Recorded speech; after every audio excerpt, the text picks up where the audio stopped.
Hello, మన grandma TV స్వాగతం. ఈరోజు నేను చెప్పేది ఆలుతో బాల్స్ అండి.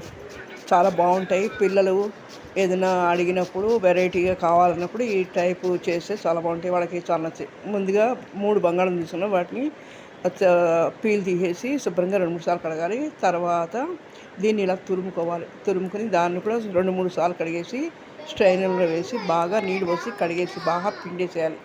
పిండేయడం వలన మొత్తం నీళ్ళన్నీ పోవాలన్నమాట. గట్టిగా పిండేసేసి దాన్ని ఒక బౌల్ తీసుకుని దానికి ఒక గరిటెడు కార్న్ఫ్లోర్ పౌడర్ తీసుకున్నానండి. ఆ గరిటెడు కార్న్ఫ్లోర్ పౌడర్ దాంట్లో వేసి పైన ఉప్పు, టేస్ట్ సరిపడా ఉప్పు, కారం, చాట్ మసాలా పౌడర్, గరం మసాలా, జీరా, ధనియా పొడి వేసానండి. అలాగే ముందు ఒక్క పచ్చిమిరపకాయ చిన్న ముక్కలుగా, అంటే రౌండ్ కాకుండా చిన్న ముక్కలుగా దొరుకుకోండి. 1 కానీ 2 కానీ. తర్వాత కరివేపాకు ఒక 2 రెమ్మలు తీసుకొని వేసిన గుడ్డు కూడా తీసుకుని రెడీగా ఉంచుకోండి.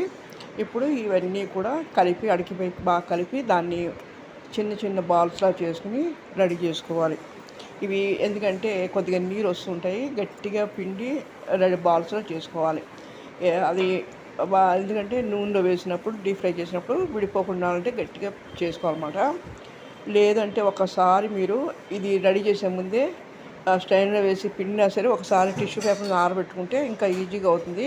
కాకపోతే నేను మామూలుగా వేసేసాను, నాకు బాగానే వచ్చాయి. మీకు ఏదైనా ఇదిగా ఉంటే కనుక ఒక్కసారి టిష్యూ పేపర్ మీద ఆరబెట్టేసుకుని మళ్ళీ బౌల్లో వేసుకుని నేను చెప్పినవన్నీ వేసుకుని కార్న్ ఫ్లోరు, అలాగే ధనియా పౌడర్, జీరా పౌడర్, కారము, టేస్ట్ సరిపడా ఉప్పు, అలాగే జీలకర్ర పొడి అన్నీ వేసుకొని జీరా పౌడర్ అన్నీ వేసుకుని బాగా అడికి ఇలాగే ఉండలు చేసుకుని పెట్టుకోవాలి.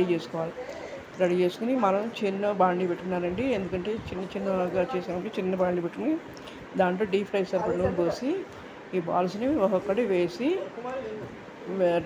వేయించుకోవాలి.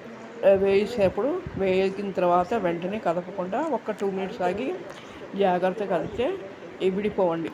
లేకపోతే విడిపోతే బాగుండదు. అందుకే విడిపోకుండా ఉంటే నిదానంగా 2 మినిట్స్ ఆగి నిదానంగా కలిపి వాటిని పక్కకు తీసుకోవాలి. అన్నీ ఒక బౌల్ తీసుకున్న తర్వాత దాంట్లో మనం ఆయిల్ అంతా మొత్తం అయిపోయిన తర్వాత ఆయిల్ తీసేసి ఆ బాండీలోని ఆయిల్ తీసేసి దాంట్లోనే మనం రెడీగా ఉంచుకున్న వేరుశనగలు ఒక గుప్పిడి చాలండి. ఇవన్నీ లేవు కాబట్టి ఒక గుప్పిడి తీసుకున్నాను వేరుశనగలు. అలాగే వేయించేసి దాంట్లోనే పైన పచ్చిమిర్చి వేసాను. అలాగే కరివేపాకు వేసి బాల్స్ అడికి పైకి కలిపి సర్వ్ చేసుకోండి. కాకపోతే నేను వేసిన ముందు ఈ నీళ్ళు వచ్చి పోయాయి కాబట్టి కావాలంటే కొద్దిగా ఉప్పు, కారం యాడ్ చేసుకోవచ్చు. లేదు పిల్లలకు సరిపోతుంటే అలాగనే బాగానే ఉంటాయి. నేను కొద్దిగా కారం, ఉప్పు యాడ్ చేశాను. ఒకసారి పైకి వేసి కారం చేశాను. ఇది అంతేనండి, రెడీ చేయండి. వీళ్ళకి లంచ్ బాక్స్లోకి, లేదు పిల్లలు విడిగా అయినా తింటారు, లంచ్ బాక్స్లోకి వెరైటీగా బాగుంటాయి. ఇది చాలా లైక్ చేస్తారు పిల్లలు, మళ్ళీ కావాలని అడుగుతారండి. అంత టేస్టీగా చాలా చాలా బాగుంటాయి, క్రిస్పీగా చాలా బాగుంటాయండి. లైక్ చేయండి, షేర్ చేయండి, సబ్స్క్రైబ్ చేయండి. Okay, thank you.